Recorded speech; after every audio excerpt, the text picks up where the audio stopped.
All right, now, everybody. Quiet, listen to me. We're going to start a show. Now, some of you people have been with me before. You know it's going to be a tough grind, but we're going to have a show.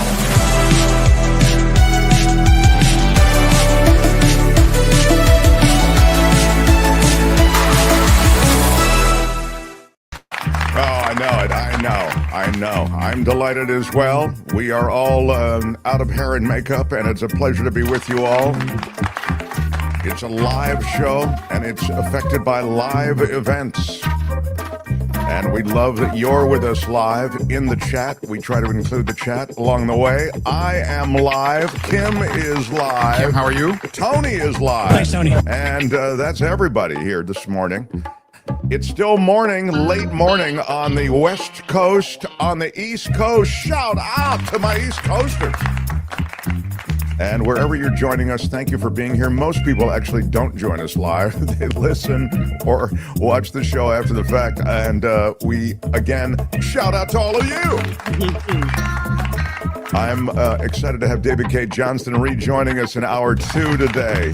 Should be a lot to talk about, everything from the Epstein case to the new policy on immigrants being held without any chance to seek freedom, awaiting a jurisprudence that is slow often. So in other words, they could be in American custody for months or even years. We'll talk to David about that. I really do want to get to the Epstein thing because it seems to be seismic in its political impact, at least right now. But it is possible that by the time the midterms roll around, which is sort of what everybody's looking at, is how is this going to affect MAGA Nation with the midterms coming up? And might this have the staying power, the half-life? Might this stink still be around all of this? Might MAGA be so disappointed as a voting bloc with these guys who promise so much and are delivering so little? Maybe it will affect the midterm elections. We'll talk to David about that. I will get into some Epstein stuff. I have some Dershowitz to share with you. Dershowitz, of course, a lawyer for Epstein, a close associate of Epstein's. He was, and he's open about that fact, and he's been in the blender about it too. But we'll share some of that with you. Also, a special conversation about healthcare. You know, in the rugby scrum of stuff we've talked about, there's just so much. There's Epstein, there's Russia, Ukraine, which we will touch on, and there is, of course, the agenda of Project 2025, which includes these mass deportations, the dismantling of government, the complete dismantling and discharging of those associated with the Department of Education, the reconstitution of the Justice Department, the firing of a bunch of lawyers at the Justice Department, the resignation of 30 lawyers at the Justice Department who say, we just can't do this anymore. We're not going to be put in a position where we're having to defend or pursue any kind of judicial process that is really illegal and unconstitutional. That's happening at the Justice Department now. And of course, Pam Bondi firing the top ethics official at the Justice Department. And totally so, unnecessary. She doesn't need ethics. Come on. Yeah, I guess ethics are they're such a 2020 thing, you know. Anyway, in all of that, you could lose the healthcare problem, which continues to really be an issue, especially in this big ugly bill that they passed. There is a sapping of Medicaid money.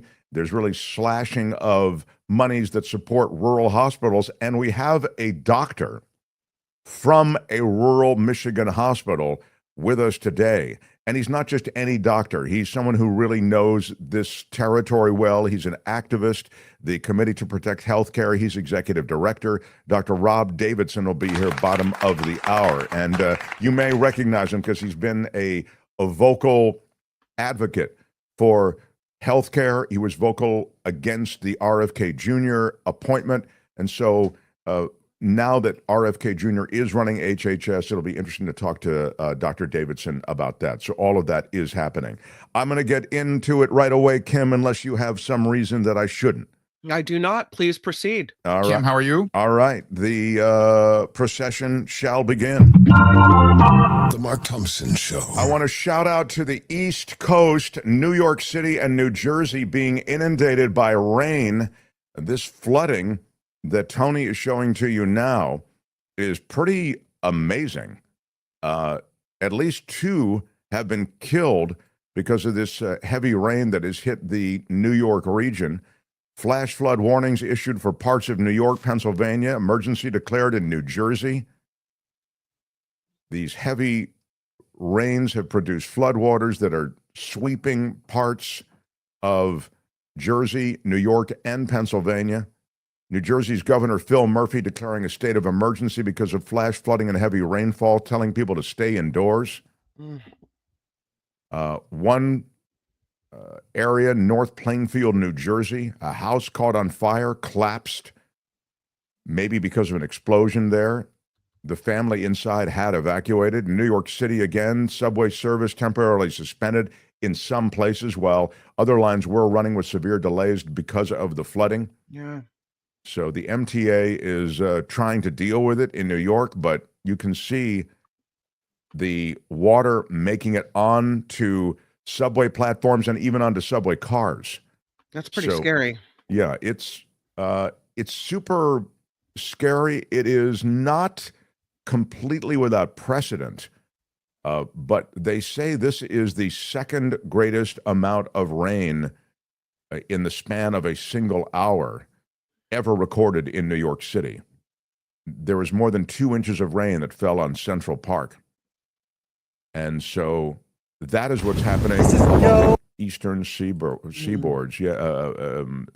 Oh, you had some audio there. I don't know what we can use and what we can't, but you can see all the rich pictures that are coming out of the east, and they tell a really nasty story.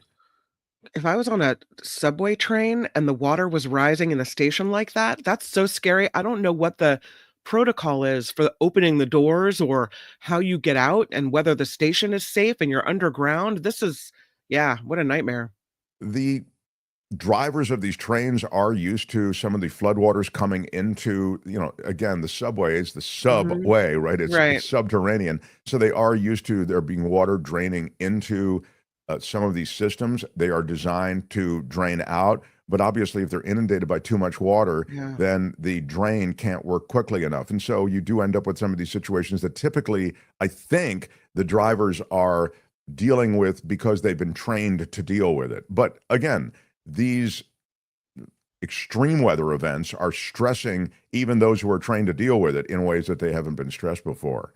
So it was pretty brutal. It was pretty wild to watch that subway car flood. And if you're not watching, you're just listening, it's the water that is all over the subway car floor. So when we say flood, it's not like the water rose all the way, like, but people are sitting on their, on their lifting seat. their feet up off the floor. Yeah, right, exactly. Pick up your backpack. Here comes the crouched water. onto their seats so that they're not in the water. But it's this exists at the same time. These more extreme climate-related weather events exist at the same time that, as you know, the current administration has completely dry cleaned all government websites of any reference to climate change. And as you're also aware, probably, the current administration has completely scotched, that is, deleted the coming climate appraisal that was put together by NOAA, by our government. The Trump administration says, we don't want it. We don't want it. Don't publish it. We're going to bury it. And that's what they've done. Nothing to see here. It's kind of like the Epstein files of climate. Yeah. So that is the latest from the East Coast, and we hope everybody is safe, obviously, and that things return to semi-normal state soon. The Mark Thompson Show. And as we do that, we also keep an eye on this remarkable change for undocumented immigrants who are rounded up by ICE. A memo from the Department of Homeland Security instructing officers to hold immigrants who entered the country illegally, quote, for the duration of their removal proceedings. That could take months or years. They are saying now that those who have been detained are no longer eligible for a bond hearing. So as they fight the legally permitted fight to fight their deportations in court, they are not going to be allowed out of detention. Wait a minute, for how long? For the duration of their removal proceedings. So But that could take a really months long or time. years. Yeah. So do we have enough space to put millions of people in detention for years? That's why they have supercharged the DHS ICE budget to allow for more beds, more space. But they build a kind of incarceration community in America, and they're building it in such a big way that it really, I think it's crazy. I mean, I think it's crazy because most of these people they're no threat to society. You know, you keep people in custody who are a threat to society. These people aren't a threat to society. They're looking for day work at Home Depot. I mean, really, the lion's share of the people detained fall into that category. They're picked up at a high school graduation. Are you kidding me? Those are the people you want in detention? It's obscene. It's ridiculous. It takes this bumper sticker kind of political policy, and it takes it to an absurd level. In the past, immigrants residing in the U.S. interior generally have been allowed to request a bond hearing before an immigration judge. That's where they decide, is this person eligible for bond? But the Trump administration's Department of Homeland Security has now revisited, this is a quote, revisited its legal position on detention and release authorities and determined that such immigrants may not be released from ICE custody. In rare exceptions, immigrants may be released on parole, but that decision will be up to an immigration officer, not a judge. Wow. Are you kidding me? That is the Wild West. So the What is immigration happening? officer decides your fate. The This is immigration officer beholden to the Trump administration, not a fair and impartial judge. The provision is based on a section that they found of immigration law that says unauthorized immigrants, quote, shall be detained after their arrest. But that's historically applied to those who just crossed the border, not longtime residents who've been here for decades, working in various jobs. And again, show not only that they're no threat to society, but they're actually productive members of society paying taxes. The ripple effects of this are going to be substantial. You're essentially deporting the American workforce and people who are working earnestly to make money and send back to Mexico, Guatemala, Honduras, etc. And those are just the Latinos who are clearly being targeted.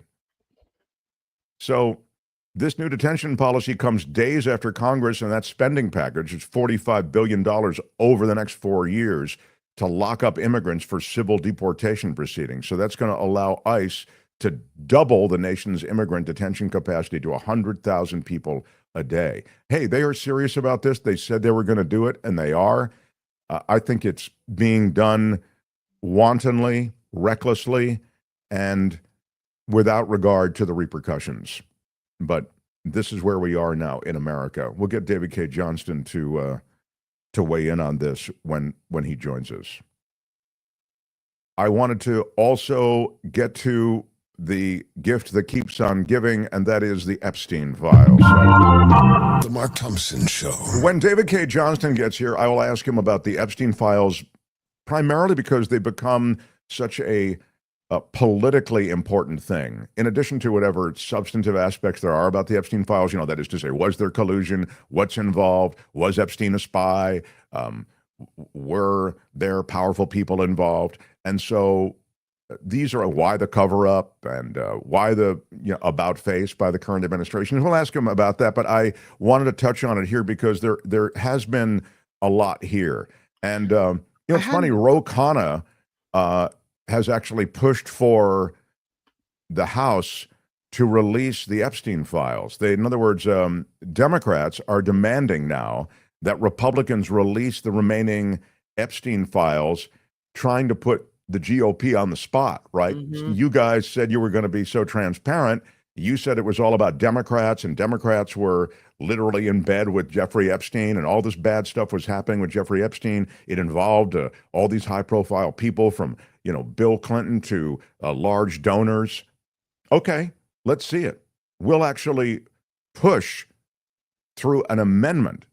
Ro Khanna is sponsoring the amendment that would force a House vote on pushing Attorney General Pam Bondi to release the remaining case files on Jeffrey Epstein. Why are the Epstein files still hidden, Ro Khanna said. Who are the rich and powerful being protected? A vote would, quote, put every Congress member on record about making the files public. So that's the first sign I've seen that the Democrats are using this politically. Meantime, the Trump position on the Epstein files, as you know, has become, oh, nothing to see here. I don't even know why we're still talking about this. But there is now pressure from Donald Trump toward those influencers like Charlie Kirk, the big MAGA parade heads, to get off of this thing. And many of them, some high profile, like Charlie Kirk, are trying to get off of it, trying to move the conversation beyond this Epstein thing. So that's a sign, I'd say, that Trump sees how damaging this is, and on an ongoing basis how damaging it might be. And he's trying hard to, best he can, leverage his political currency to move the conversation along. Tony, I sent you a couple of things on this that I think are pretty good. One is the last thing I just sent you. This speaks to what I just said about Trump trying to move the conversation along and the political half-life that this might have. Can you play a little bit of that? This is again, this is a New York Times reporter on this, and this kind of speaks to what I was saying. The politics of this is interesting, the Epstein files. I mean, again, leaving aside the heinous acts and the trafficking of women and all that sort of thing, but just the political impact and trying to move past it, which is what Trump is trying to do. Here's a little bit from this morning. And this just because folks like Charlie Kirk are now saying, hey, let this go, are true believers going to do it? So this is a moment of sincere political urgency for Trump. Back in 2021, his lead pollster, Tony Fabrizio, did a survey of the Republican electorate and found that there were a full 10% of the Republican voters who said that they believed in QAnon conspiracy theories. So the political fallout potential here is very real. That's why the White House has, and President Trump himself, have been leaning on conservative influencers like Charlie Kirk. The fact that Dinesh D'Souza, who has fanned so many outrageous lies about the stolen election, about Obama's birth certificate, he's saying back off this. That really shows you that the influencers are falling in line. That doesn't mean, however, how does that happen? Well, it happens because a very angry president of the United States gets on the phone and yells at you, or people from the White House really turn up the heat, which we know is exactly what's happening in this case.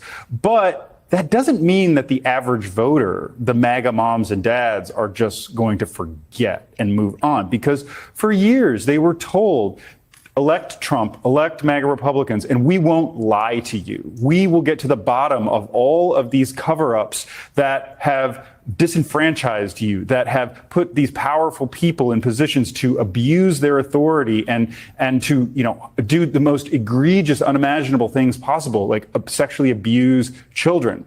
And now they're being told just to forget it and move on. I don't think it's that simple, but as President Trump has always done, he will find somebody else to blame for this. And already you're seeing Pam Bondi being thrown under the bus. Dan Bongino is making noise. I don't know that Trump is ready to fire anybody yet. That's, from what I'm told, he's very concerned about even getting somebody to replace Pam Bondi, confirmed through the Senate. So we'll just see what else happens in the next few weeks. Well, very good. Thank you. I thought that last part was particularly instructive because that last part is what we know. We know that Trump does the dance where he'll blame somebody. We know that politically, I would suggest I disagree with him a bit. I think MAGA Nation can forget. They're really good at forgetting.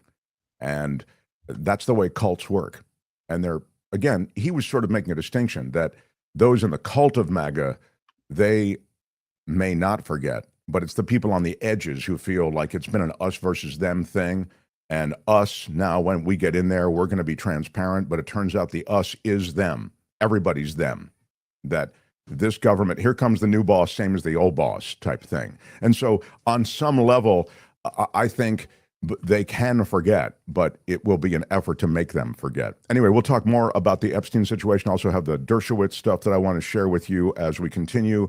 And we'll talk to David Cay Johnston in hour 2 about that as well. So, The Mark Thompson Show.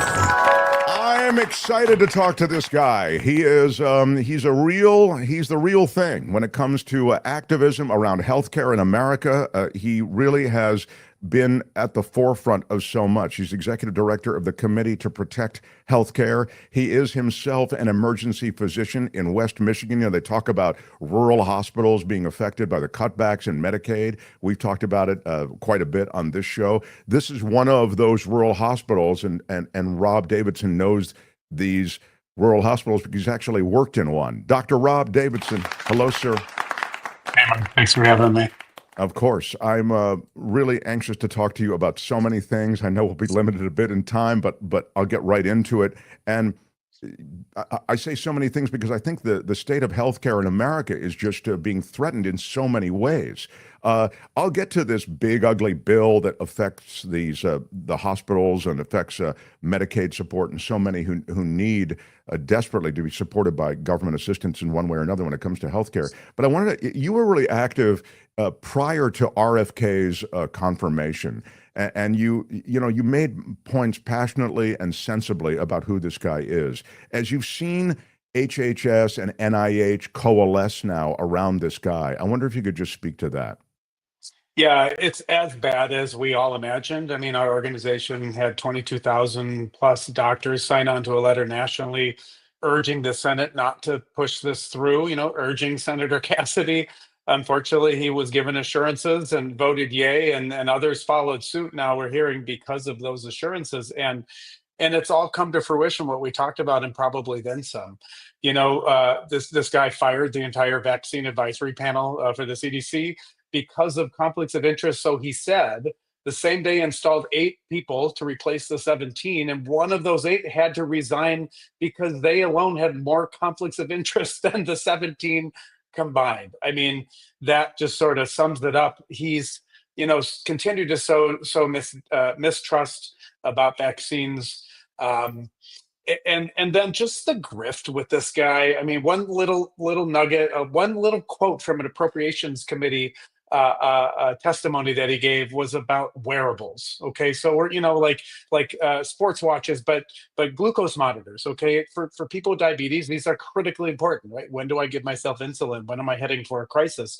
But there are some in the wellness space who are pushing these glucose monitors for just everyday folks. Like somehow you should know, what your sugar is. It turns out the woman that he appointed, or that he has helped to get appointed as a Surgeon General, has a company that made $5.1 million in profits selling glucose monitors in 2023 alone. Like, you can't make this stuff up. And meanwhile, 17 million people are going to lose healthcare because of this bill. He's had almost nothing to say about that, except just yesterday on Fox Business, he said, well, they're not actually cuts, even though they are cuts. He's talking about wearables.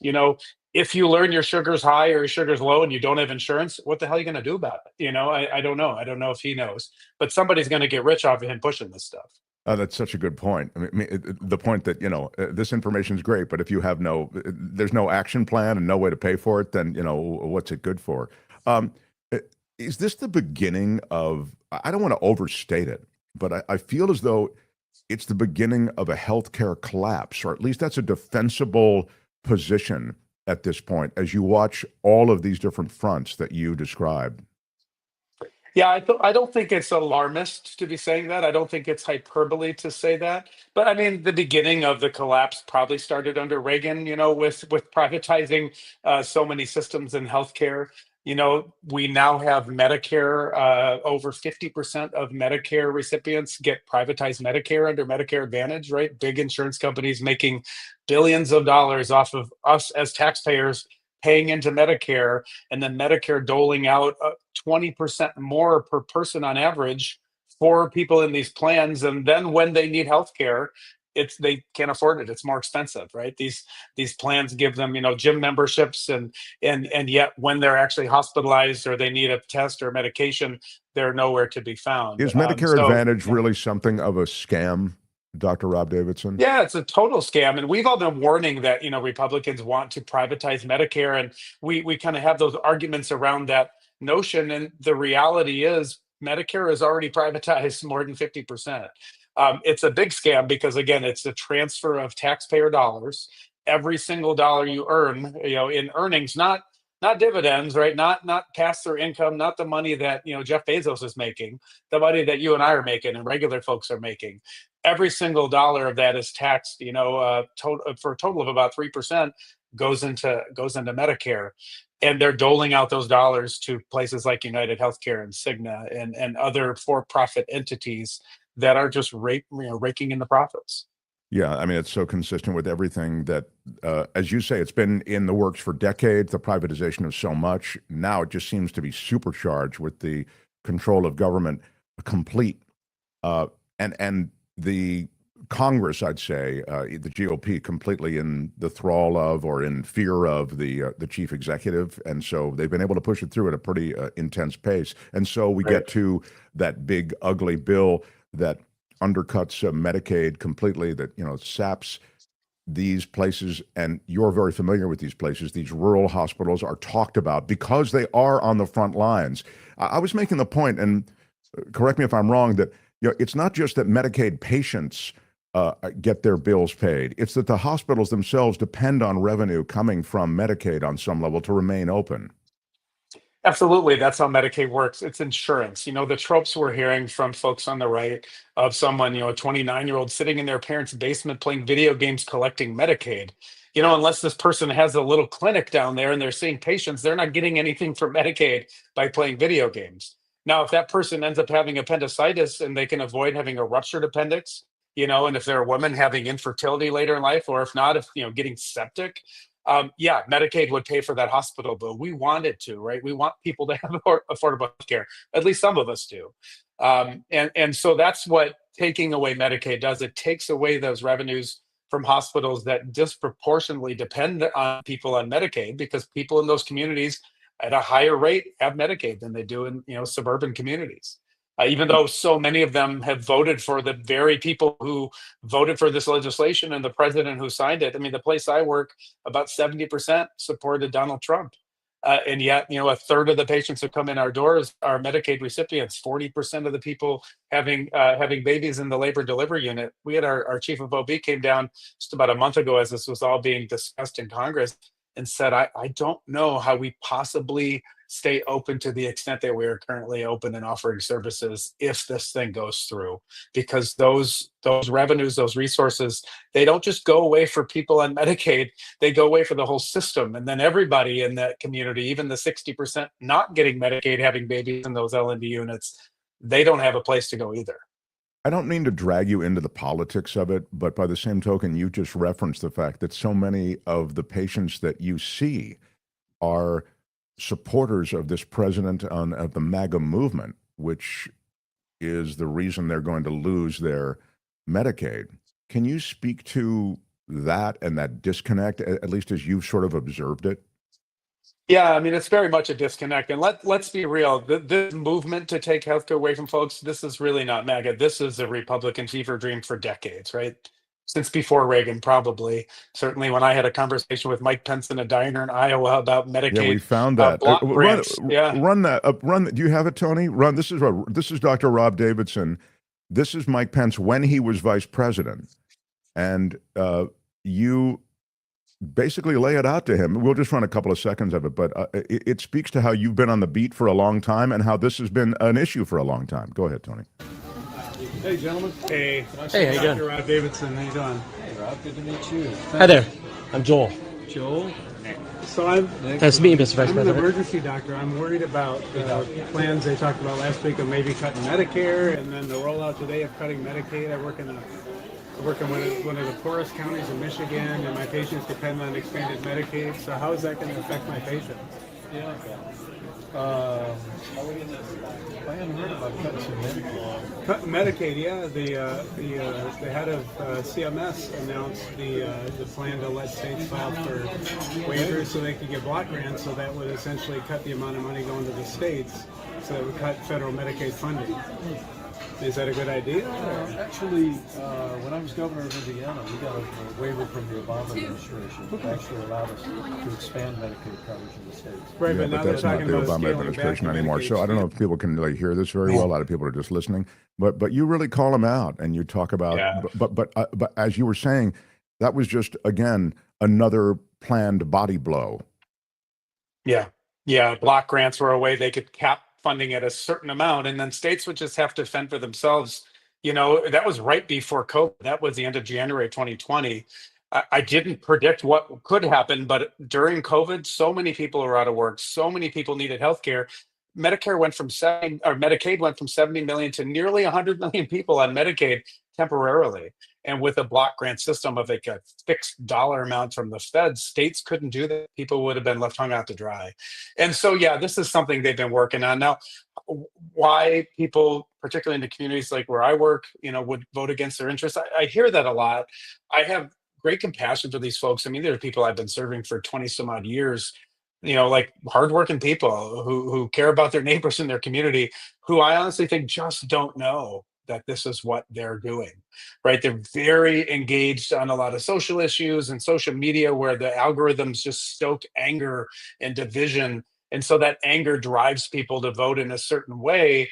And then, if you go on Fox News now, all you hear about is how these aren't cuts, right? You hear RFK Jr. talking about it. You hear Dr. Oz telling people, well, if you just don't eat carrot cake and take care of yourselves, you won't need the healthcare. This really won't come to pass. Or others telling them, well, we're going to transfer people from Medicaid to jobs, right? Jobs that we know don't pay enough, often don't give healthcare. Folks at Walmart, folks at Amazon, in huge numbers are on Medicaid because they have jobs where they can't get affordable healthcare. Yeah, It's that's tough. truly a People don't misconception. know. Yeah. And we need to communicate with those folks for sure. And we do. We are as an organization, and I know a lot of advocates do as well. Well, that's really the beauty of the work you do is the advocacy, and it's thankless, and I think it's sort of frankly limitless in the demands. That is to say, as you've pointed out, decade after decade, we've seen this happen. It's been this kind of privatization creep that has taken over, and now we're seeing the effects of that in a big way. And I'm wondering, just on that point, if you can speak to sort of an action plan from this point forward. Yeah, I mean, honestly, all eyes are turning to the midterms in 2026, right? I'm happy to get political because these guys make it political when they take these votes against the interests of their constituents who, in November of 26 become their voters. And so I think it's incredibly important that in places across the country, including Michigan 7th District, Tom Barrett and Lansing, the Republican first term who voted for these cuts. We had a press conference there right before they took this vote. And I spoke, and it ran in local media. And someone on the janitorial staff came up to me in the hospital about 4 days later, said, "Hey, Doc, thanks so much for your speech the other day. It really meant a lot." Right? So when you say it's thankless, I would say it's extremely rewarding because people hear it. And when they hear it from people in their community, physicians in particular, that they know, that they trust, and they hear the impacts of these votes, it sinks home. People kind of gain a bit more of an understanding. And if we can continue to now hold these folks accountable that took this terrible vote and took away healthcare from so many people, I think that honestly has to be the game plan from now for the next 16 months. I think the plan that we've seen enacted that you've referenced, where they basically say, we didn't roll back any Medicaid. We didn't do it. The Democrats were part of that. If you lost your plan, you've lost it because of the Democrats. I mean, it's just an outright misrepresentation or lie. That is the plan. I've heard Trump already do it. I heard him literally say those words. Yeah, you're right. And so it's about flooding the zone, right? We have been on a lot of calls with advocates, and we all are kind of saying, to give people hope, we're all saying the same thing, and we all really believe it. The message is fine, right? Any message about people getting healthcare taken away resonates with regular people, regular voters. It's about volume. We have to be out there, and every channel, everywhere we go. I'm doing a ton right now, going to do more personally, but people, all across the spectrum have to be doing this. Because if not, right, the algorithms out there on social media, they're gonna continue to stoke the anger, stoke the division. We have to flood that zone and kind of try to dominate their misinformation, their disinformation. On a practical level, in our last minute here, tell me what's happening with your hospital and with the healthcare that does depend on that Medicaid revenue. It's the cut is still a ways off, right? It is, but we already heard a hospital in Curtis, Nebraska, a rural hospital, said they're closing, and they reference these cuts, right? Because hospitals have to plan out their budgets like any business, 5 years into the future or so. These things are coming in the next couple of years. And so that's a big concern. We got a big email from the CEO of our entire health system. We're talking like 20 some hospitals, big, small, urban, rural, saying these cuts, while they're going to primarily affect recipients in these places, they're going to affect the system as a whole. It's going to have wide reaching effects because of exactly what I said before. When you take away those revenues, if they're a third or even if they're 20% of the revenues for a hospital, if you make a significant dent in those revenues, hospitals have to respond. Right, they're going to have more compensated care. They're going to pass it along to insurers who are going to pass it along to folks with insurance. So I think to get ready, we're kind of bracing ourselves for cuts we know are going to happen, and then trying to communicate with our patients, that we will be there for them, particularly in the ER. The law mandates it, and we appreciate that law being there. But again, for me as an advocate, the next step is to say, something you can do about it next November. When I'm outside of those hospital walls, that's what I'm going to spend my time doing. Yeah, the messaging is critical, and the messaging was seized effectively by GOP interests and privatization interests, big money. And so one of the great things you have is real world experience. You can speak to this stuff with a kind of authenticity that a lot of others cannot. So I really appreciate your activism. You've got a door open here. I hope we'll revisit some of this stuff in the months ahead and can help spread it, because it's important work, Dr. Rob. So appreciate you spending time with us. Do they call you Dr. Rob or Dr. Davidson there in the hospital? Dr. Rob is great. Rob is great. Yeah, Okay. I've been called a lot worse things at 3:00 in the morning by some patients and maybe some staff. But yeah, Dr. Rob's great. So appreciate you here, Dr. Rob Davidson. Thanks so much. Is there a website that people can keep up on the Committee to Protect Healthcare? Absolutely. committeetoprotect.org. Love people to come on. Physicians, particularly if you're listening, sign up, join what we're doing, be a part of this movement, be a voice in your community to help protect affordable, accessible healthcare for all of our patients. We'll have a link under this video, so anyone watching can just click on that. Thanks, and we'll talk again soon. Appreciate all the work you do. Look forward to it. Bye. All right. Dr. Rob Davidson. Thank you, my friend. The Mark Thompson Show. It was great. I loved it. How would you handle this? We could try ignoring it, sir. Morning. You cannot say you love your country. Where are my weed smokers at? Stay at home and get baked. Well, that guy's the real thing. Glad we could meet him, A lot of talk, but that guy does the heavy lifting. Really, really great to talk to Robert. Dr. Rob Davidson. Dr. Rob. Dr. D. Dr. Rob. I love the video of him with Pence, though, because Pence looks like he has no idea what's going on. Like, has no idea what, and Dr. Davidson does not let up. He's like, he keeps like refocusing the question, like, no, here's what's happening at the hospitals. Here's my concern for the American citizens. And Pence is like, yeah, in Indiana, we did this. No, that's not what I'm saying. Wow. Yeah, that's what you need. People who don't take the pedal off the gas, Right. the foot off It's the like gas. what, Yeah. like the guy acting as vice president, just responding with the typical pablum that politicians respond, actually ran into somebody who had the goods, the Yes. math, Uh-oh. So, yeah. There you go. Smash the like button, which is a YouTube thing. You got to hit us with a thumbs up. Smash it like a boss. Smash It does it help with your us in iron rod. the algorithms of YouTube. There are things happening that are, I'm going to bump them till hour 2, which is coming up in about 10 minutes with David Cay Johnston, things related to Epstein and things related to Trump. I'm going to push that a little bit for David's reaction. It is wild to see the effects of the immigration policy, the ripple effects in so many different ways. I saw this, and I think it was submitted by Teacher Lori. Remember, we had said that we wanted to focus on one story, if we could, per day about immigrants who are in detention or facing detention.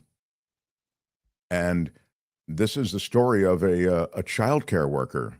And this is a person who was providing health care for American children with disabilities. Isn't that basically it, Kim? And she was Childcare, yeah. I mean, and severe disabilities, in some cases, the most serious affliction of autism, right? Nonverbal kids who really need specialized child care. You can't just take them to drop them off at any daycare, right? And it's hard to find people, apparently, that do this type of work. And so when you have someone that's so good at it, they become really, really important to this community of families that need this kind of assistance. And gone. She's gone. Poof. Well, she came from Colombia. Her name is Orozco Forero. And she has kids of her own that I think have some health challenges as well. And doctors haven't been able to diagnose the exact cause of one of the child's illnesses and symptoms. And so she's put together a life here in America that involves helping others, as we've said, with autism. And on June 18th, she was plucked. She was busted. And it was supposed to be a routine meeting. This is, again, one of those stories where someone is actually going through the process that is prescribed. It was a meeting with the U.S. Immigration and Customs Enforcement crew. Again, routine. Orozco and her husband had been to all their monthly meetings for the past year. And their asylum charge was denied in April of 2024. Her husband and their 2 sons, one is 7, one is 5, they fled Colombia 2 years ago. He had been persecuted by gangs who targeted vendors. He was a street vendor. They're targeted there by gangs for money. And they sought the help of a lawyer once they got here to the United States.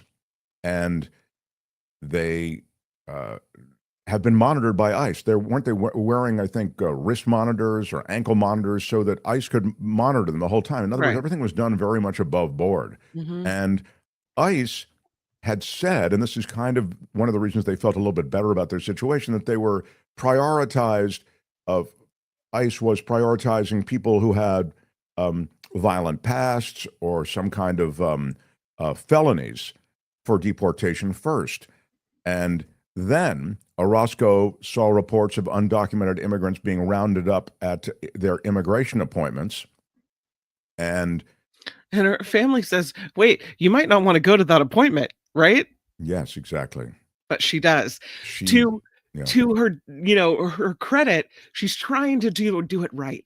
She's trying to make sure that she goes by the book here, right? Yeah. She'd gone to all her appointments, taken documentation to show that she was going to school at Green River Community College, taking courses in English and early childhood development. She had completed a child care internship that trained her to open her own licensed in-home daycare. Her licensure approval was set to arrive any moment, likely that same week. And the daycare was just about ready to go. But then the family said, don't go in. They're picking people up, as Kim said. And she went in and she was arrested and deported. Is she still in this country now, Kim, or not? No, she was deported. Yeah. It happened very quickly. It's a scary thing. And so now let me go from beyond her to what we've talked about, the ripple effects of this kind of thing. I mean, look at her with her kids. It's so heartbreaking, you know. I mean, again, these are the best of the world. Those are the people. I mean, it's played off like these are the worst. They're coming here with a violent past. No, this is actually, these are the best of society. And so healthcare workers and care workers of all sorts, child care, these are all going to be dramatically affected by this. So these deportation policies that continue to be so brutal and so aggressive, they stand to have a ripple effect that Americans across the board will recognize. My heart breaks for her and for her family. It's not right. And sadly, it falls into the category of a lot that's not right now in America. So. The Mark Thompson Show. Before David Cay Johnston gets here, Kim, I'm wondering if I could get a quick news update. I know you're on Bongino watch for us. Dan Bongino, who threatened he's out of here. He wants those Epstein files released. He's found God. All of a sudden, he's going to stay in the administration. He is in limbo. He hasn't decided to step out the door yet. I see. Okay, well, limbo is a fun place to be. A lot of people in limbo with this administration right now. Let's do some news with Kim. David Cay Johnston will talk Epstein. We'll talk about Ukraine and Russia and the about-face from the current administration and more. Again, smash the like button if you would, please. I am with your smashing iron it. rod. I smash the like button. I don't know if that's legal, but I smash it too. Tony, is that legal for me to smash my own button like that while I'm drinking Coachella Valley coffee? Just don't do it on camera. Just don't do How dare you? All right, Kim's news, and we continue. Mark Thompson. The Mark Thompson Show.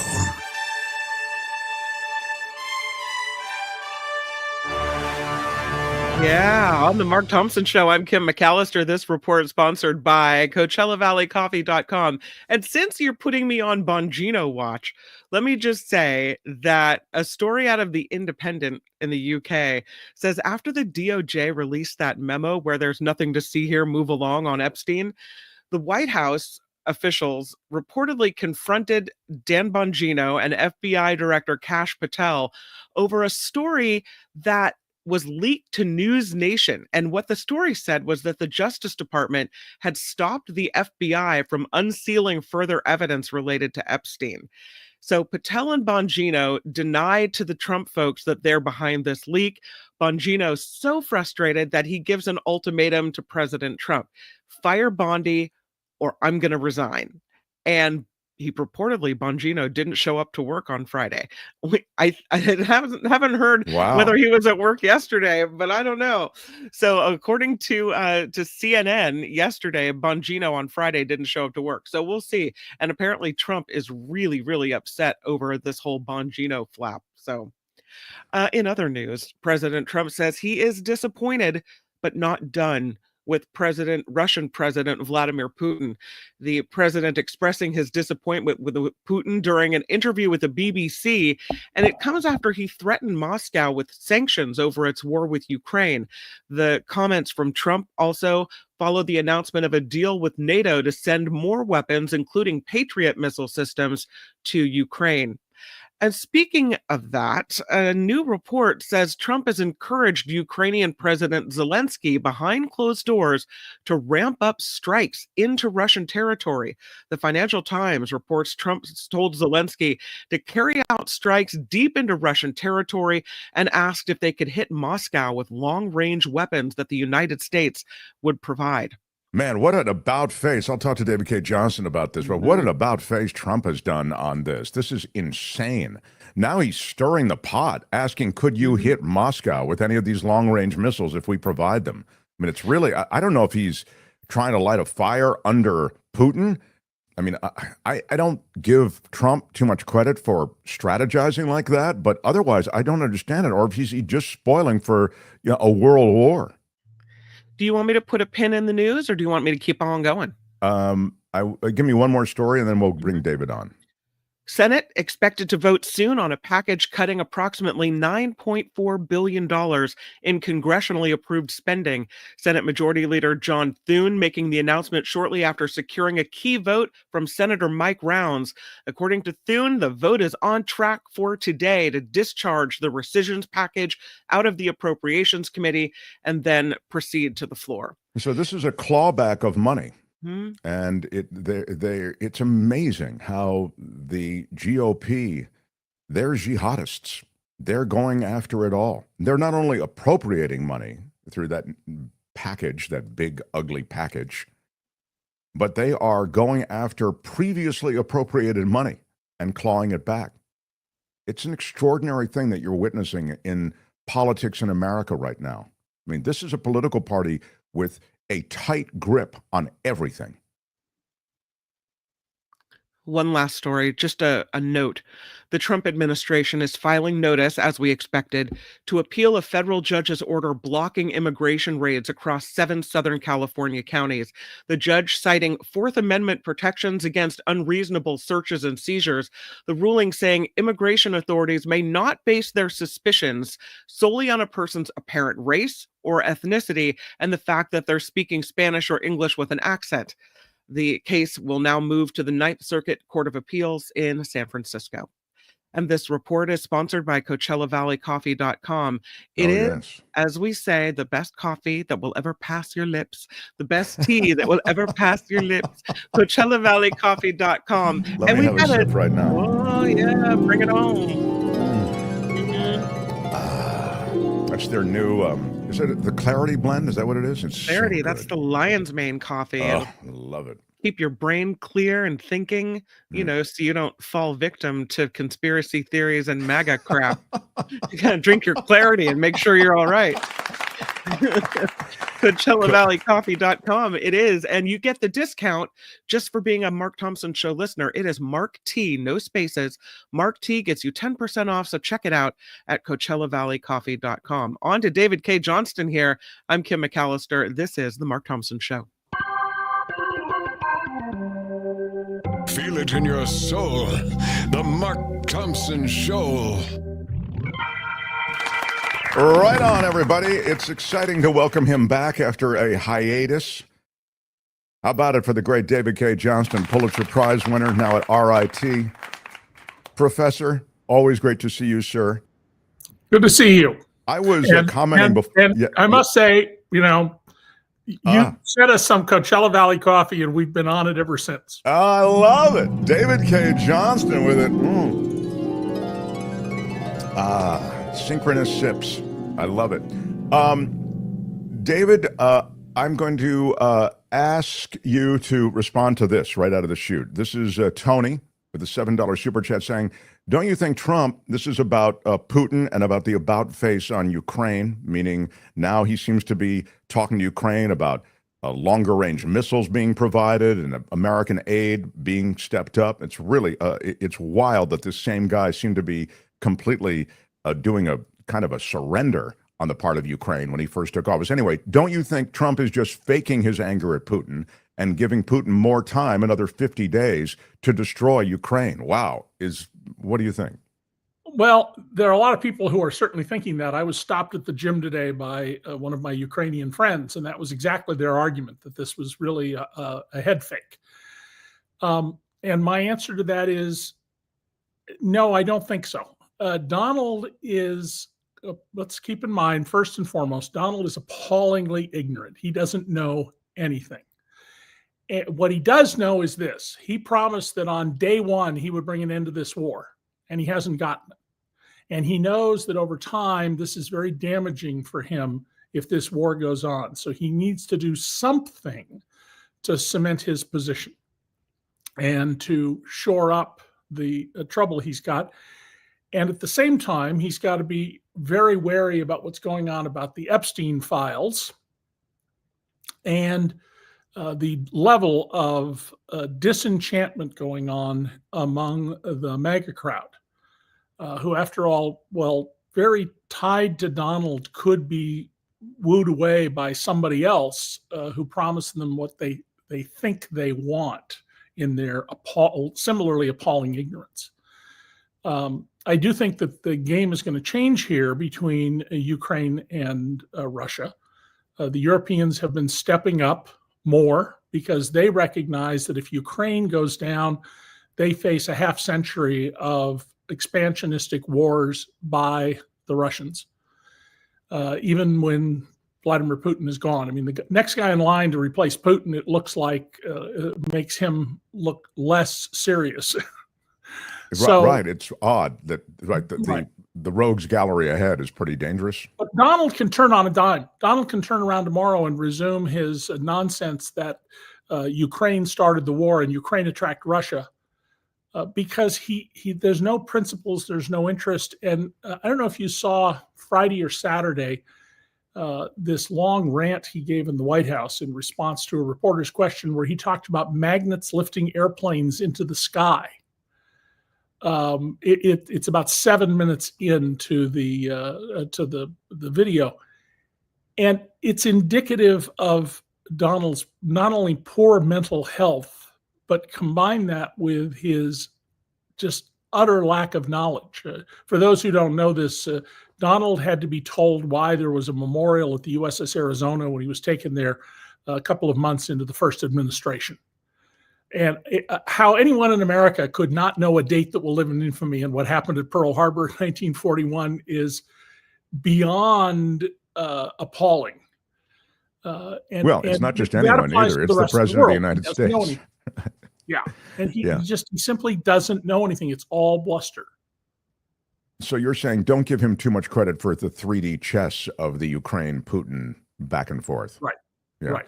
Yeah, I suspect we will start sending some more weapons to Ukraine because Trump does need somehow to push Putin. But Putin, from his perspective, even though he's a dictator, a quote unquote democratically elected dictator, as is Donald, he can't ignore the fact that he has caused the deaths of so many young men. I mean, just the 12 months of the third year of the war cost 400,000 Russian combat deaths, not casualties, deaths. Casualties, for those who don't know, includes people who are injured. And they gained 0.5% of Ukrainian territory at a cost of 400,000. So all across Russia, there are families whose man or oldest or grown sons are not there. And this is causing a lot of economic hardship. So he can't just stop. That's really interesting because on the one hand, you think it's touched so many Russians that there is an imperative to stop. But by the same token, you're saying the goal of getting Ukraine or returning Ukraine to Russia is something that that must be respected because of all the investment that Putin's already made. And remember also that, unless you are diligent about it, the only news you get in Russia is state-approved news. That is, it's only propaganda. So you, as a Russian, have a distorted version of this. And Russians are raised with this concept of Mir, M-I-R, meaning the world, the Mir space station. And the concept of Mir includes the notion that we're special, we're tough, we can endure whatever is needed, unlike those soft, corrupt people in Europe and America. And so having called upon this sacrifice from people, that just adds to the box that Putin has put himself into, because Putin is not good at long-term strategy. He's mostly a rather short-term tactician. And of course, totally misunderstood what was going to happen when he invaded. He literally thought, and the intelligence we had gathered, that the Biden administration took the extraordinary step of releasing about 4 or 5 months before the invasion showed they thought, yeah, this is going to be a walk in the park. It's going to be like when the U.S. went after Saddam Hussein. Of course, we had peppered the officer corps in Iraq with messages, and the grunts with leaflets dropped from the sky saying, "Don't resist, and we're not going to kill you. If you do resist, sorry, we'll have to kill you." I mean, that was the essence of the message. And so they didn't fight back very hard on behalf of Saddam. Yeah. So from that now to something that you referenced, and it is politically seismic what's happening in the MAGA movement and the conspiracy theory, QAnon adjacent crew that vaulted Trump into office. I mean, it's a big part of his constituency that expected a kind of transparency, a promise of JFK, MLK, UFOs, Epstein files. It's all coming out because those people want to suppress it, and particularly in the case of Epstein, because it's all a bunch of Democrats. The Epstein files are going to be revelations about Democrats. Here's what they're saying now. Go ahead, Tony, please. How many of you are not satisfied with the results of the investigation? What I'm getting at is at some point, we want answers at some point. Yeah, answer the questions. That's it. Who went to Epstein Islands? Who specifically went on the plane? Who stayed for more than a night? I don't think they're telling us the truth about Epstein. I will not rest until we go full Jan 6 committee on the Jeffrey Epstein files. I supported Donald Trump in this last election. Yes, he did just actively cover up a giant child rapist ring. Jeffrey Epstein was working on behalf of intel services, probably not American. Release all the Epstein files, no matter the consequences. There is no way that we are going to act like the proven harm and abuse that Jeffrey Epstein has caused never happened. And we have every right to ask, on whose behalf was he working? If you want the full release of documents, the special prosecutor gets it, and here's why. Epstein is a key that picks the lock on so many things. So they've created a narrative that suggests that Jeffrey Epstein, as Bannon was just saying, is sort of the linchpin to all kinds of other scandal. Now, there's nothing to see here. That's the new word from the administration. As you suggested, Bondi, Patel, Bongino, their top Justice Department and FBI officials and White House people with great gravitas and leverage with Trump, there's an internecine dispute. Speak to what's going on here politically and then just practically. Well, the MAGA people were promised something that was made a big deal to them. For years, they were fed this story about Jeffrey Epstein. Not only is he a child rapist, but he's compromised people using presumably audio or videotapes of these people raping girls. And we know that, Donald was seen with Epstein repeatedly. He says, I met him a few times. That's the kind of lie Donald tries to get away with. So they expected to see these files. Now, their assumption has always been it's going to reveal all these terrible Democrats. I mean, just yesterday I saw another, and it was modern, not from years ago, video about the child blood drinking, cannibal, child rapist Hillary Clinton nonsense. Right. So they a lot shot of up these that people pizza place, right, in Washington, Right, yeah. following up on that. Right. They're way out in space about many of these things. Trump's problem is that he promised to release these files. By the way, who was Attorney General of Florida at the time a lot of this was going on? Oh, Pam Bondi. So this is a deep division it's creating among the MAGA crowd. And it's also encouraging the really crazy comments of Tucker Carlson, because we don't have any evidence that Epstein was working on behalf of foreign governments. I haven't seen one iota of evidence of that. Doesn't mean material he had might not have been and would be very valuable to hostile foreign governments. I don't see a way out of this for Trump except trying to make it go away, get people off onto other issues, and that will allow it to go away. And I think the Democrats need to be pressing this solidly. Which they're doing, right, David? I mean, Ro Khanna, introduced that legislation to actually release the files, and the GOP voted it down. Yeah. Well, that's because at the end of the day, they're going to protect Donald. And so long as they control the House and the Senate, they can protect him. which means it's going to matter a great deal who controls the House next year. And it's possible the Senate would change hands. And if that's the case for Trump, he's got really serious problems. I don't think you can convict him on impeachment. It requires 70 votes, but barring something unexpected happening between now and then. But you absolutely can lay out the record here on what's happening. One other thing to keep in mind about all of this, the administration, and Pam Bondi in particular, keeps saying we don't have a list. That doesn't literally mean there is a document or a piece of paper that has the names of people on a list. You construct a list from things like manifests for his various jet aircraft, logs for who stayed, visitor logs, telephone logs. So don't be misled when they will at some point come back and say there is no list again, which is exactly what Pam Bondi said. That's like saying, we don't have your pay stubs. If the IRS were to say that to you, we don't care. We know how much you got paid and how much was withheld from your check. Yeah, I wanted to play something for you. I see this guy as a Trump surrogate, mostly, Dershowitz.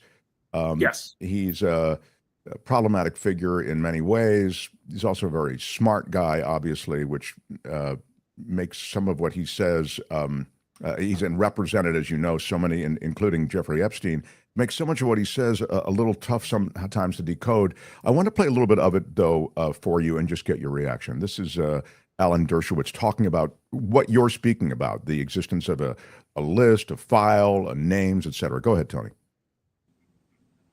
No, there is no client list. There never has been a client list. A client list suggests that Jeffrey Epstein made a list of people to whom he trafficked women. What there is a redacted FBI affidavit from accusers. There are several of them, from accusers that accuse Jeffrey, that accuse various people of having improper sex.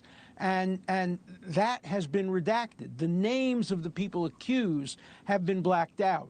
Now, of course, because I was the lawyer and I did all the investigations, I know who all these people are. I could figure out, based on everything that I saw, who Mr. X is, Mr. Y is, and Mr. Z. I can tell you right now, none of them are public figures who are currently in office. Some of them were previously in office. Some of them are dead. But there is no client list. And the redactions could be undone if you go to court. So, yeah.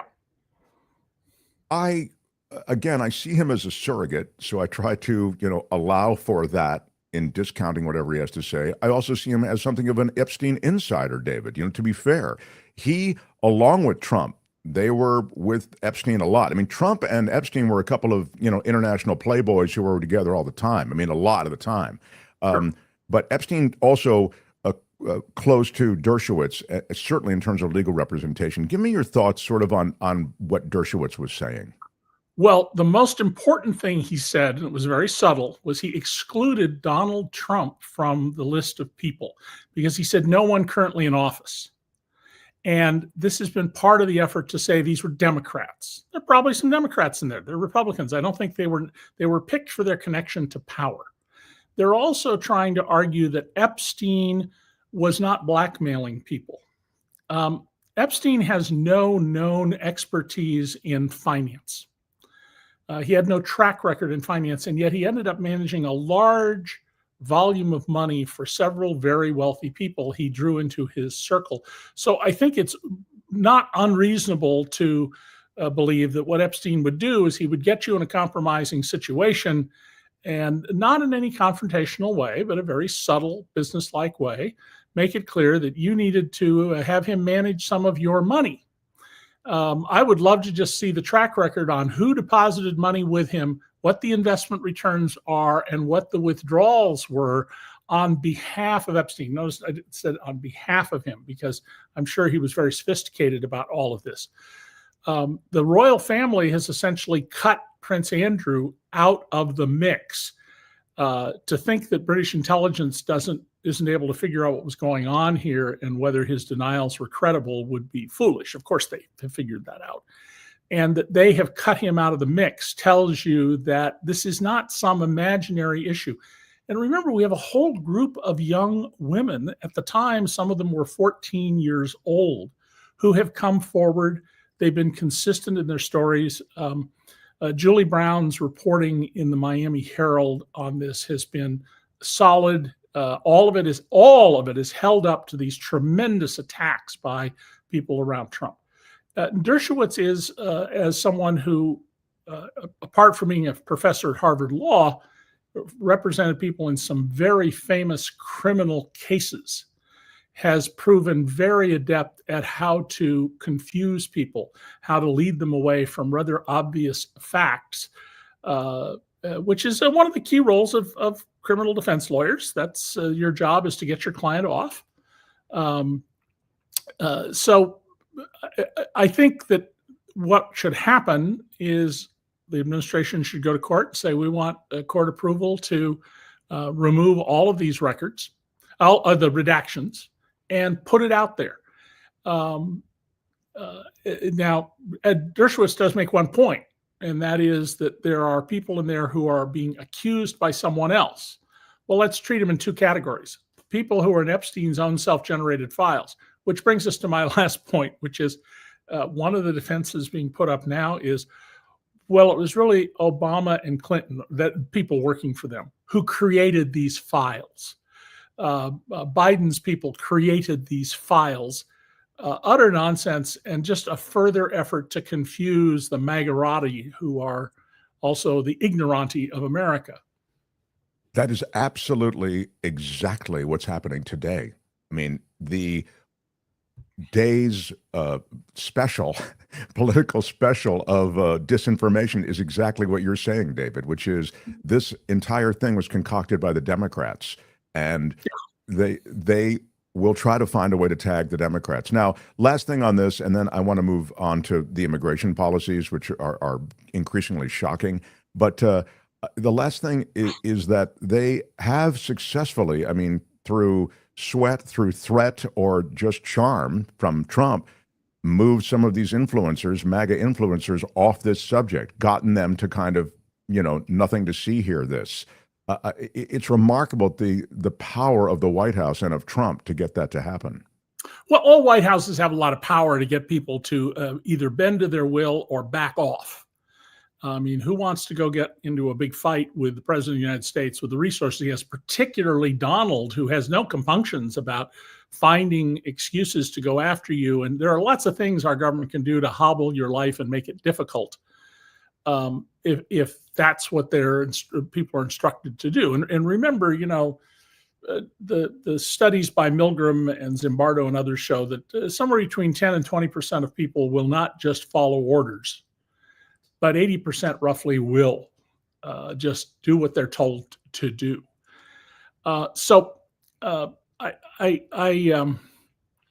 I'm deeply concerned about how this changes and the narrative. And I think the Democrats and the never MAGA Republicans, people like the Lincoln Project, really need to stay on this and have a disciplined message, just as they need to have with your previous guest about Medicaid and rural hospitals and Medicare and rural hospitals.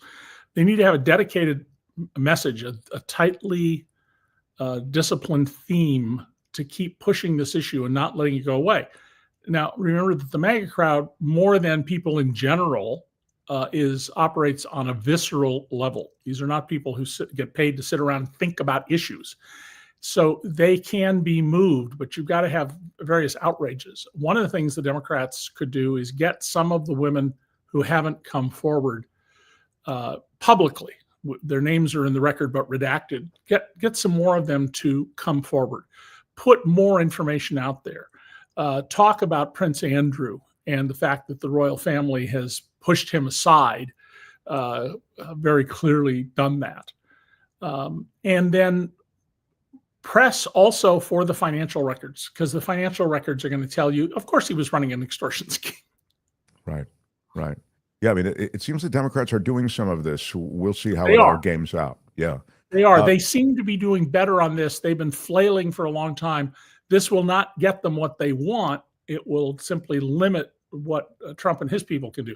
They still need to develop a message. In the words of my late brother, what have the Democrats done for me? Right. Yeah, bold messages and bold plans are carrying the day. You can look at the mayoral race in New York to see that. I want to get to this immigration thing, David, because it does involve the law, and you've lectured around the world on American law and on constitutional rights and liberties. And it's an interesting place that immigrants, and again, these are immigrants detained because they've come here, quote, illegally, but many of them were on their way to, I just related a story about one immigrant. She was a healthcare worker and a child care worker working with autistic kids. And she and her family were actually on their way to a court-ordered check-in with ICE. They arrest them and they deport them. So these are people that they don't apprehend in the shadows. They are going to the courthouses, among other places, to get these people. And now they're suggesting they can be detained. I mean, this is the ICE order without regard to any freedom prior to their case coming up, which could be months or years before that case is actually heard. Well, there's a video of Tom Homan saying that we have the right to detain anybody. And no, that's very clear to the Constitution. You do not have a right to detain anybody. The lawlessness here is astonishing. And when members of Congress went and inspected Alligator Auschwitz, and let's call it what it is, it's a concentration camp, and it could easily, just from a hurricane, turn into a death camp because people will be trapped there in this low-lying area in the Everglades. Several of the Congress people said there were people shouting out, "I'm a U.S. citizen." And they're not listening to the arguments, "I'm a U.S. citizen." That's something courts should be taking very seriously about how they're grabbing people off the streets. But the reason they're grabbing compliant people off the streets, they're, in one case, leaving a child in the backseat of a car for which you or I could be prosecuted and sent to prison for a long time, is because that's what they were told to do. And bureaucracies, whether it's the LAPD, the IRS, or the Environmental Protection Agency, bureaucracies do what they're told to do. On the whole, a handful of people will resign and protest. A few will complain inside, but that's what they do. They follow their directives and orders. And there aren't masses of rapists and murderers out there. It was all a lie. So to fulfill Stephen Miller's wishes as Trump's minister of hate, they've got to grab people indiscriminately. And where better to grab people than when they show up for their hearings that they're being compliant, when they go to work, when they drop off or pick up their children at school. Why make an effort to identify people who have a criminal record and then case their homes and pounce on them before dawn, which is what you would reasonably have expected Trump was going to do based on his campaign language. And underneath all of this, we should never lose sight of the fact that "Make America Great Again," and I've been saying this now since he started that phrase, is simply code for "Make America White Again." And if we can't get you out of the country because your skin doesn't look like you or me, we're going to at least put you in your place. Yeah, that's certainly reflected in the show of force in MacArthur Park in Los Angeles, with the horseback riding feds coming in, with the customs officers sweeping with a Black Hawk helicopter. I mean, it was crazy, and there were no real arrests made based on what we could. It was just an intimidation tactic, and as you say, kind of a message. But now let me just ask you about this. The other judge's ruling on some of what you're talking about, which is you can't detain someone based on the color of their skin. You can't detain them based on their accent or language, etc. This is an injunction against the policies of ICE. So here's how you get around that if you're an ICE officer. Any experienced police officer will tell you that within a quarter mile to a half mile of driving, they can find an excuse to pull you over. You were 1 mile below the speed limit. You were 1 mile over the speed limit. You weren't perfectly staying in your own lane. And so they will find excuses to cover that up in order to detain people and grab them. We really should be very deeply troubled that they're not wearing insignia and we've had a couple of cases already of where men were trying to grab women off the street, presumably to rape them and perhaps murder them. posing as ICE officers. That should be very, very concerning to us. That, on the other hand, this is a pro-criminal administration. Trump has now pardoned a whole series of men convicted of raping children, of rape, of violent crimes against women. He has pardoned major drug dealers. And of course, as I reported in my book, The Making of Donald Trump, and I encourage people to go to the public library and read the chapter with Mercy in the title about how Donald was involved up to his eyeballs with one of the biggest cocaine traffickers in America, did extraordinary favors for him that make no sense for anyone, but especially not a casino owner who's supposed to be very highly regulated in terms of his connections, and how that case got moved from Ohio to the New Jersey courtroom of a newly appointed federal judge named Marianne Trump Berry, with almost no penalties for this major cocaine trafficker who lives in Santa Monica now. Not that far from you, Mark. I didn't know that. I remember the chapter from your book, though. I remember this story. Yeah. And so this is a pro-criminal administration. Russell Vogt, who came from Heritage, was the principal architect of the Project 2025 and now runs the very powerful Office of Management and Budget.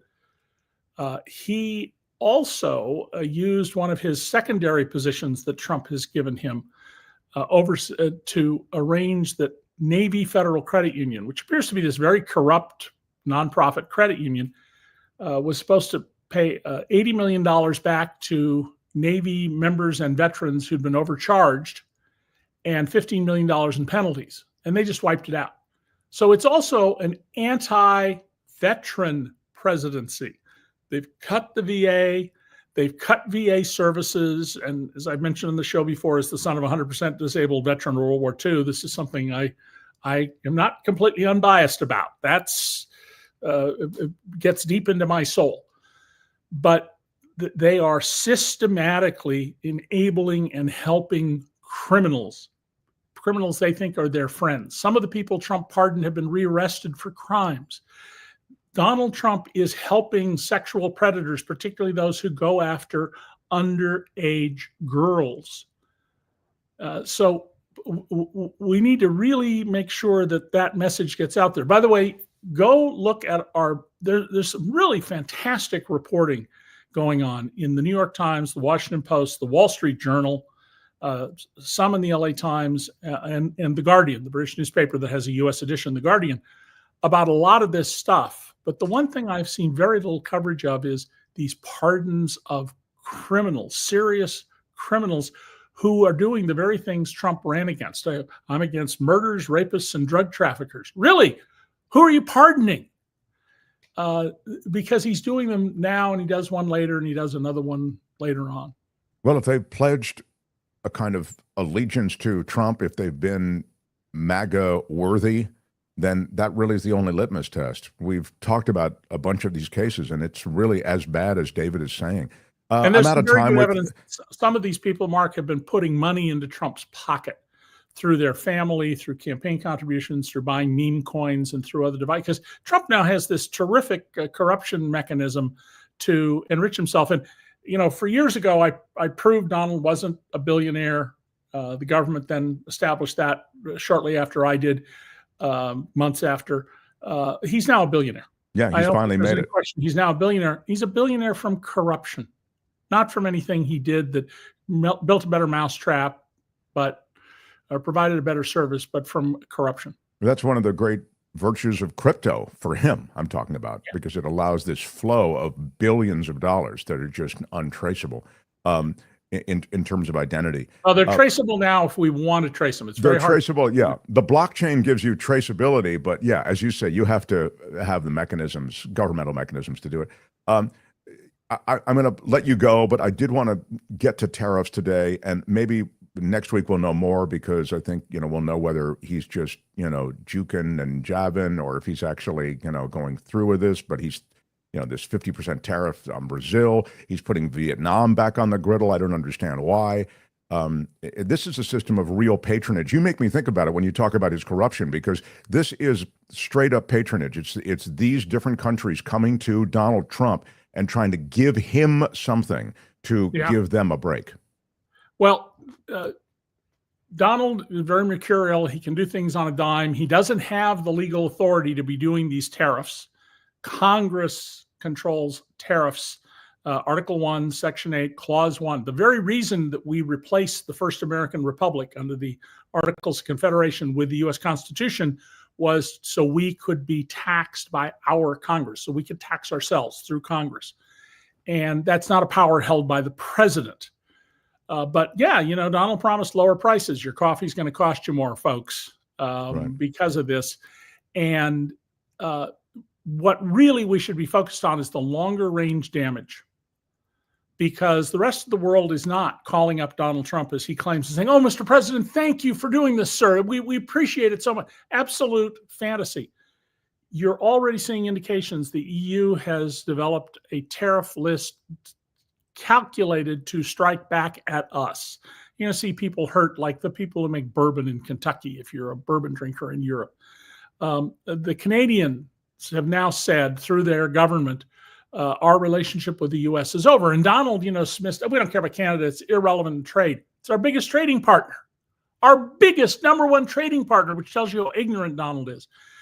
The nightmare scenario is the rest of the world, perhaps minus China, gets together and creates a new free trade zone. And they just cut us out of here. And this notion that, well, we're special, we're as rich as we are because we're Americans. No, we're as rich as we are because fundamentally we did a better job at getting the rules that motivate people to study, to develop, to advance human knowledge. Knowledge is power and knowledge is money in many, many cases. Not all, but many. And if we don't get those rules right, we can become like England, a stagnant economy with nowhere to go unless they can get back into the EU, which turns out surveys are showing most people in Europe are saying, all right, they made a mistake, let them back in. Punish them some, but let them back in. The long-term future for the U.S. is not greater wealth, except for those people who operate on an international scale, can put their money wherever they want, and to them, it's irrelevant. Whatever the world wealth level is the level that they can work with. But if Europe, Canada, Japan, Singapore, Australia, et cetera, get together and form a new trading zone and cut us out of it, oh my God, the damage that they can do to us internally.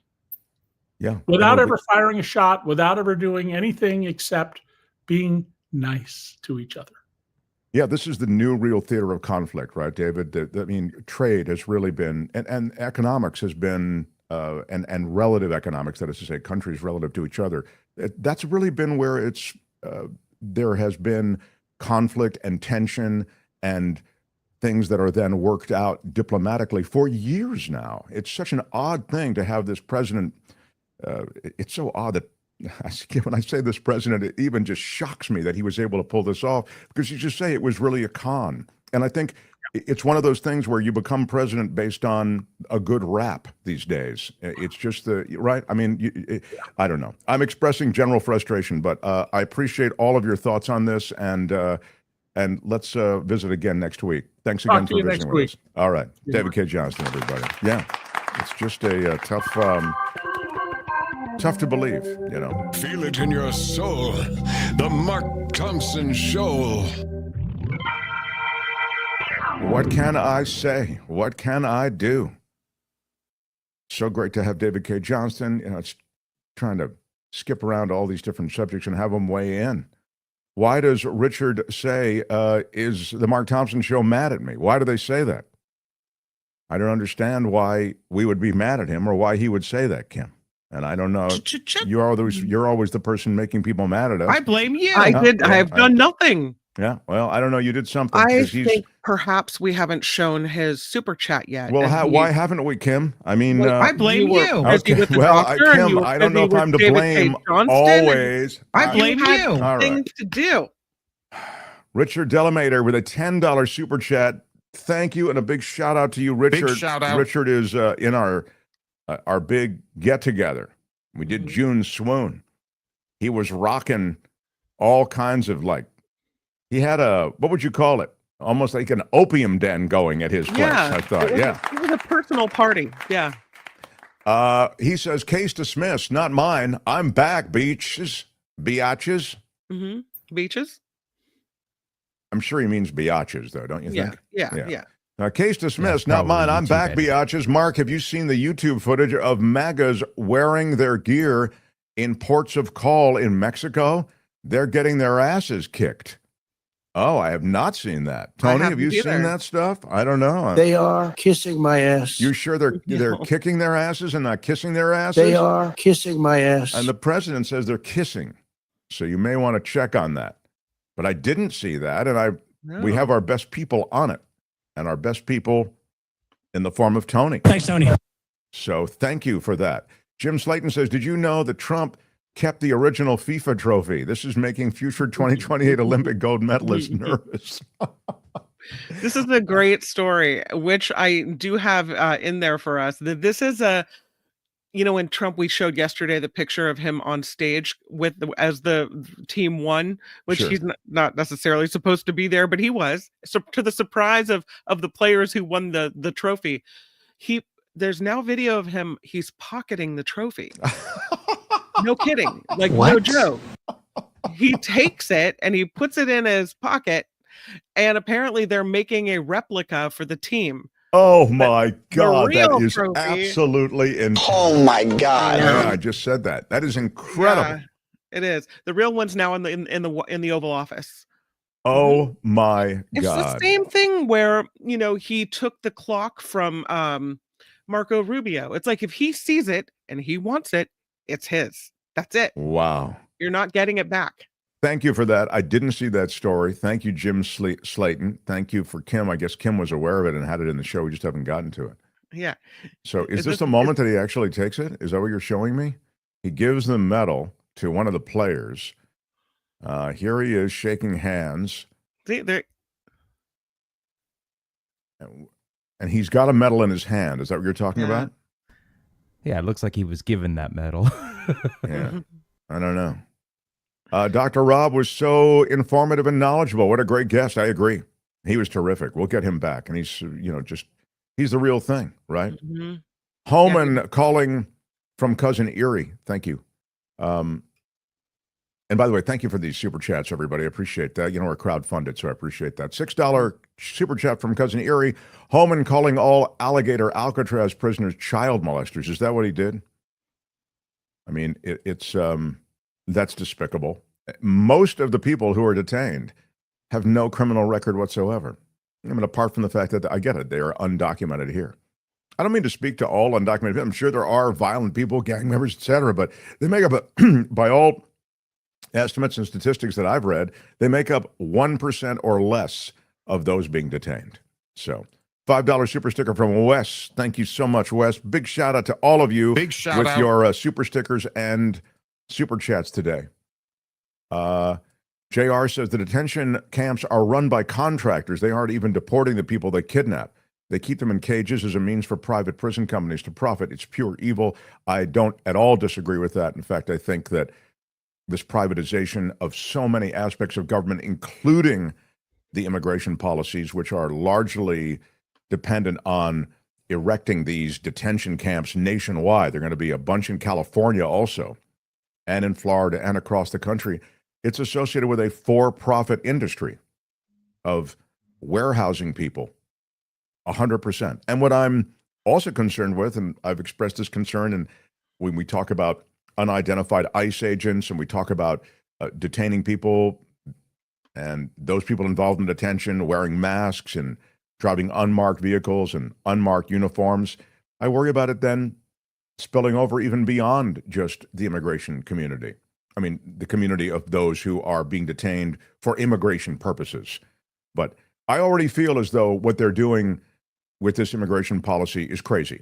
It's wanton, it's wrong, it's immoral, it's unethical, it's illegal, and it's being done. The power of this president, the power of this party is real, and that grip is strong. So, thank you, everybody who has supported the show today and smashed the like button, which is a big part of YouTube. With your iron rod. And we move on. The Mark Thompson Show. He comes on Tuesdays to civilize us with the newest electronics, consumer, smart this, smart that, Wi-Fi this, Wi-Fi that, Samsung, Apple, Android, Apple. How about it for Jefferson Graham? He the host of Photo Walks TV, but he was the longtime writer at USA Today about tech. What do you have for us today, oh great one? Well, speaking of Samsung, this sort of got lost last week, but did you hear that Samsung introduced the world's most expensive phone ever sold by a major manufacturer, crossing the $2,000 price tag? Did you hear that? It didn't play very high because you're implying because it's so expensive, it didn't even make the news. People had no interest. It didn't make the news because Samsung put on a big event in New York. I wasn't invited. Others were at Samsung's invitation. They flew them there. They put them up. They fed them. They showed them these new phones, and the coverage was, wow, this is such a cool, thin phone, which it may be. It's also the most expensive phone ever sold, ever. And somehow that got missed. I'm stunned. Why is it so expensive, Jefferson Graham? It's expensive because I think it costs a lot of money to build these foldable phones. It's a very expensive category. So what does foldable mean for those of us who are, we're not tied in like you are? You see my case here? Yeah. Imagine that this is a foldable phone, and it opens up and it turns into a tablet. I see. Okay. That's what a foldable phone is. Google has one for $1,400. Samsung's top of the line is $2,000. And analysts say that Apple will have a foldable phone in 2026. We'll see. I think why is this foldable phone such a big thing? I mean, is it so? I just have a flat phone here. Is that because it turns into a tablet when you open it up, and I think people really like that. A lot of people like watching movies and television shows, and it gives you twice the screen real estate. Though it's not that big. Okay. It's 8 inches. It's 8 inches. My iPhone is 6.7, so it's not that much more. Anyway, so that was the big announcement last week. I'm just amazed that it didn't get more press, that Samsung had crossed the $2,000 mark. I remember when Apple crossed the $1,000 mark and got a lot of heat for it. And just a few years later, here we are at $2,000. So I won't be buying it. Wow. I don't know about Mark, but I will not be buying you and CBD. Look at CBD. I have no interest in a foldable phone, says CBD. Wow. And you're not. Good day, sir. Yeah, all right. Oh, there are people who really love them. I just not going to spend that kind of money on a phone. Tony just showed you exactly how it works. Thank you, Tony. Now I get it. In other news, what else do you have for us? In other news, I zipped out this newsletter today because I found it really fascinating. There were a lot of selfie deaths going on this summer. Okay, there's selfie deaths, there's selfie murders, there's selfie slips. These are slipping from the cracks. So in Glacier National Park in Montana, this was last week, 4 people posed for a selfie. One of them fell off the rock. Oh my and God. 2 people jumped in the water to go save this person and went downstream in really cold water. They got saved. They're fine. In India. Well, hang on a second. So everybody got saved, or did the first person who fell lost their life? 3 of them. No, they're all alive. They're all saved. Okay, go ahead. Yeah, they're all good. In India, a young married couple stopped and went to a bridge to pose for a selfie, and then the wife went boom. And threw the guy in water. I'm not. She pushed him to his death? Yes. Wow. In Turkey, there's never been anything like this. Well, that is in Turkey. That's pretty gross, man. Year, come on. Yeah. Holy cow! Wait a minute. Look at Tony is showing you some of these extreme selfies. This is at the Grand Canyon. It looks like. Oh God. You're that close to the edge. Oh my God. Yeah. Mark, do you remember the movie Foreign Correspondent, Alfred Hitchcock, 1940? Of course you remember it. And there was a guy at the top of the there was a guy at the top. Well, there's a guy at the top of the Empire State Building, and he goes running to go push this guy over the ledge, except that the guy steps out of the way and the guy falls over. Oh, wow. You're talking about anyway, Saboteur? The Alfred Hitchcock movie Saboteur?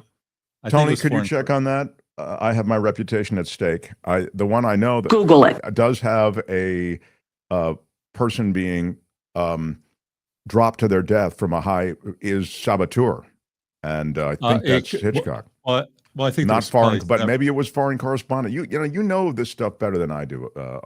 I know what ChatGPT told me before I came on the air.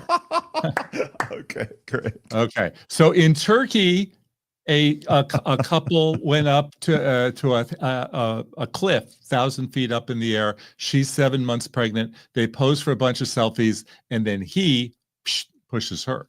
Wow, that is just so wrong. God, that's so awful.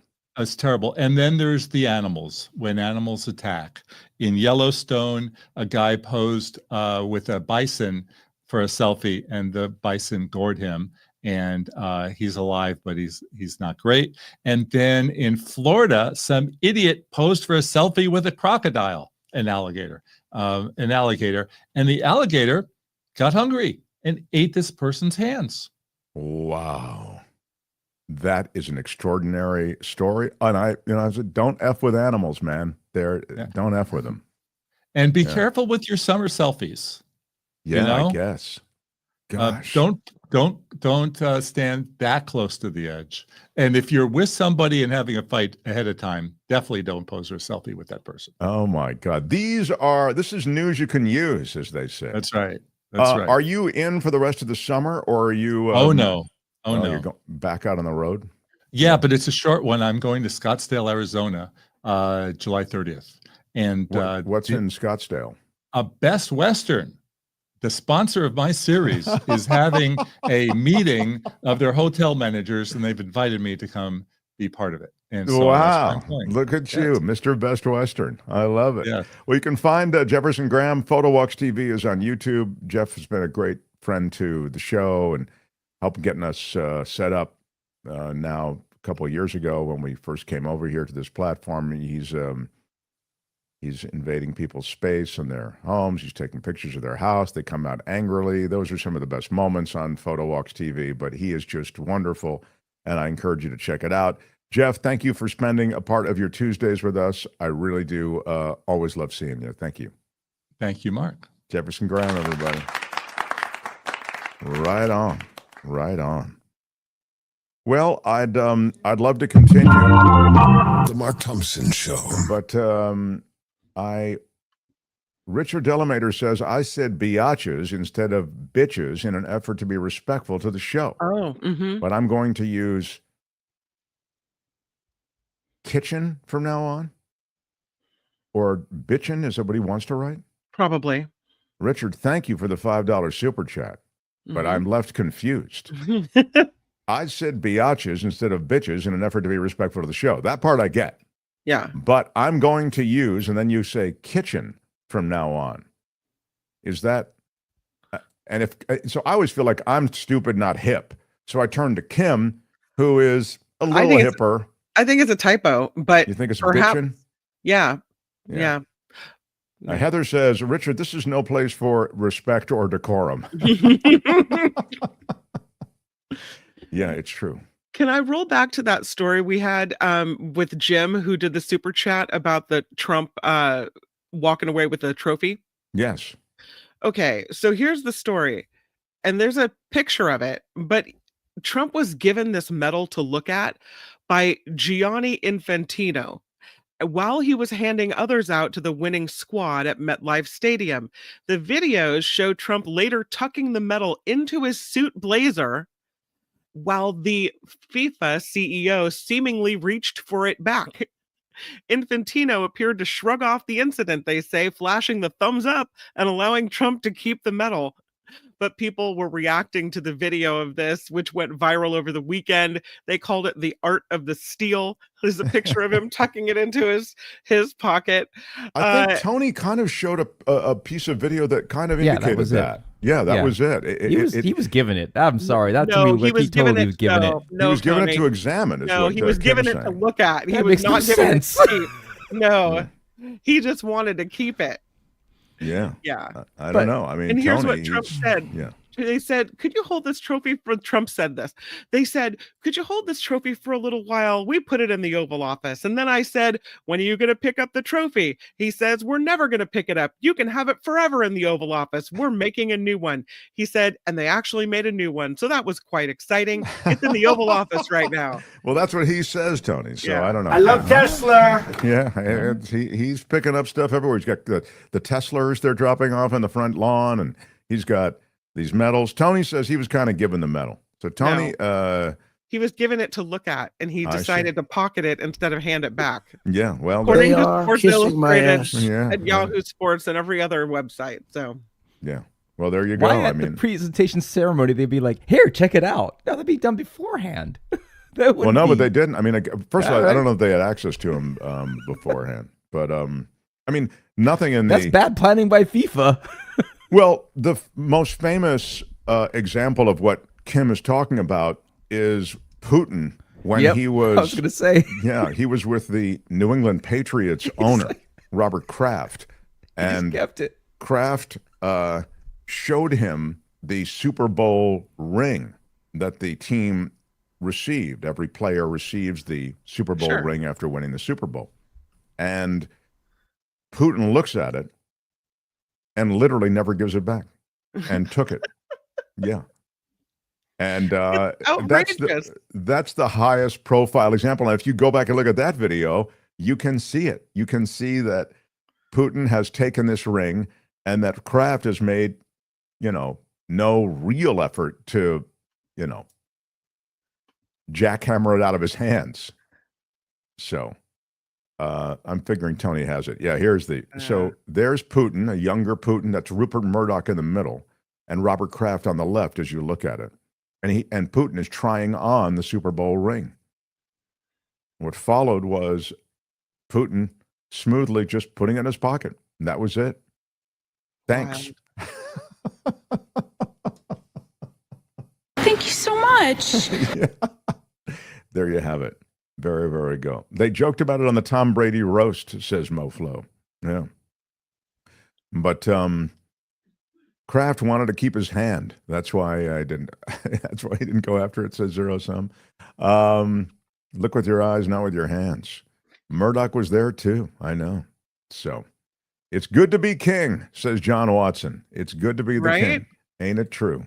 Ain't it true? Nullifidian with a quick $5 super chat says Trump is, quote, the rankest compound of villainous smell that ever offended nostrils. Oh. That's from William Shakespeare, The Merry Wives of Windsor, Act 3, Scene 5, says Nullifidian. I love that Nullifidian is insulting Trump with all these Shakespearean phrases. He had one yesterday, too. So he goes to The Merry Wives of Windsor. You need to say that in your British accent. Yes, the rankest compound of villainous smell that has ever offended nostril. Yeah, there you go. Yes. There it is. That's pretty great. Thank you, Nullifidian. And that, I think, discharges my responsibilities in terms of reading everything that was sent in. Good. All right. Tomorrow on the show, John Rothman joins us, and we can follow up on any number of things related to tariffs, also related to immigration policy, and more. I'm looking forward to a spirited conversation with John. And Belinda Weymouth is back. Belinda is back. The environment fully under attack from this administration, sadly, and any number of policies that are now going into effect roll back many of the improvements made, but maybe there'll be some good news in all of this. The interesting thing that's going on at NOAA, where they defunded essentially National Oceanic Atmospheric Administration and the National Weather Service in the shadow of the Texas tragedy. Now they're looking at warnings and severe weather warnings and trying to see if there's money that they may be able to redirect to kind of bolster that agency. But the one thing they're resolved on, and they are completely firm on, is getting rid of any sort of climate analysis scientist or other perspective associated with climate, and even keeping data on climate at that agency. They don't want the U.S. government keeping track of what is the greatest threat to our society, ongoing threat to our society that we've ever confronted. They don't want any kind of data on it. It's a remarkable thing. Just when you're building, I'm leaving aside policy, but when you're building seawalls and you're looking at movements and possible climate modifications that you have to make societally, in terms of the way you build things, you need this data. And Trump administration has erased it. They view it as a political thing. So there's a Senator, Maria Cantwell, who is saying that it's the federal government's responsibility to improve forecasting systems and prevent future disasters. She said it's not a community to community forecast. This is national forecast, and it's the government's responsibility to do it and do it well. She's right. She's absolutely right. It's a real problem. And it's again, I put it in the category of governmental malpractice, not to follow it and not to do something about it. So thanks everybody who has been part of the show today. Jefferson Graham, thank you for stopping through. Really enjoyed talking to Dr. Rob Davidson. We'll have a link to his website under this show and under the breakout video as well. Of course, the great David Cay Johnston and all of you who supported and contributed. I'm not talking about money. I'm talking about just in the ways in which you add thoughts, add reactions, you share the show. Those are all things that help us in this wild universe of YouTube. Kim is doing the After Party Live. She shows up dutifully for it after this show over on the After Party Live channel. Check her out. Tony, you're done for the week, but it was great to have you here. You're always so great with the hustle, man. Appreciate that. All right. Thanks, everyone, and until tomorrow, the great Shadow Stevens. I'm Shadow Stevens for the Mark Thompson Show. Bye-bye. Thank you for asking about my back. It's still hurting, but hoping that it might get a little bit better for the rest of the week. Thank you. Until tomorrow. Bye-bye.